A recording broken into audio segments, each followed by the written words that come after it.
Rights groups have accused the Houthis of torturing a prisoner till death.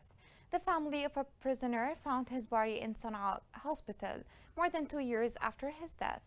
The sources confirmed that marks of torture have been seen on the prisoner. This report has more on it.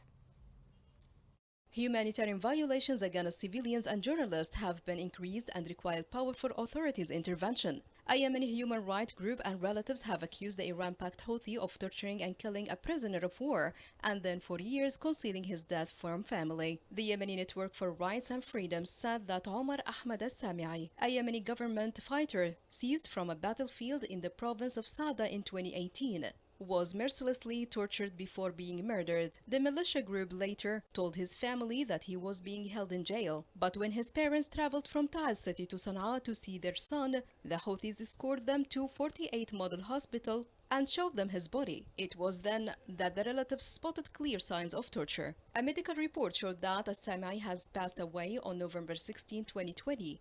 Nevertheless, the Houthis continued to demand money from his family to make them believe that he was still alive.